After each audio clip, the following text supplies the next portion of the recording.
Hello everyone.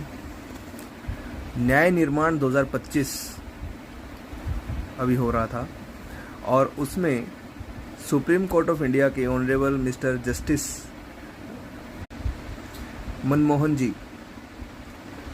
वो speech दे रहे थे और अपनी स्पीच में उन्होंने बहुत ही इम्पोर्टेंट पॉइंट पर सबका ध्यान केंद्रित किया, अट्रैक्ट किया।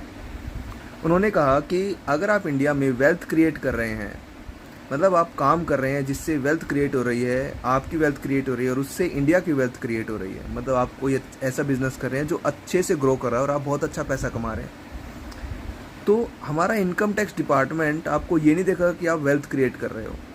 इनकम टैक्स डिपार्टमेंट आपको चोर समझेगा और वो आपके ऊपर अपनी पूरी कार्रवाई करेगा। और मतलब माइंडसेट ऐसा ही है कि कोई आदमी अगर ज़्यादा पैसा कमा रहा है तो ज़रूर वो चोरी का हो सकता है।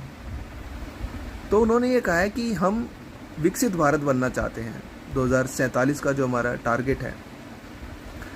तो 2047 का टारगेट अगर हमें अचीव करना है तो ये जो हमारा माइंडसेट है, फंडामेंटली हमें अपना माइंडसेट चेंज करना पड़ेगा।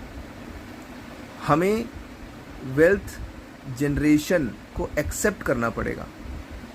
अगर हम इसको एक्सेप्ट नहीं करेंगे तो हमारा माइंडसेट वही रहेगा कि हम दूसरे को चोरी समझेंगे।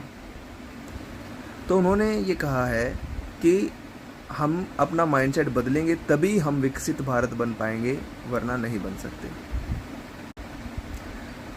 जस्टिस साहब ने कहा कि जो माइंडसेट है इनकम टैक्स ऑफिसर्स का, उनका ये है कि अगर कोई आदमी अच्छी वेल्थ जनरेट कर रहा है तो ज़रूर कुछ ना कुछ इम्प्रॉपर हो रहा है, ज़रूर है कुछ इम्प्रॉपर। उनका मन ये मानने को तैयार ही नहीं होता। तो ये वार्निंग उन्होंने दी है कि अगर हमने अपना माइंडसेट ठीक नहीं किया तो 2047 तक भी हम डेवलप्ड नेशन नहीं बन सकते। तो कुछ लीगल रिफॉर्म्स होने बहुत ज़रूरी हैं और मेंटल रिफॉर्म्स भी होने बहुत ज़रूरी हैं। तो आपका इस बारे में क्या कहना है, कमेंट सेक्शन में मुझे ज़रूर बताइए। और अगर आप भी जस्टिस मनमोहन की बात से एग्री करते हैं तो इस वीडियो को लाइक और शेयर कीजिए और चैनल को सब्सक्राइब करना मत भूलिए, क्योंकि ऐसी इन्फॉर्मेटिव वीडियोस मैं आपके लिए लाता रहूँगा। Thank you so much.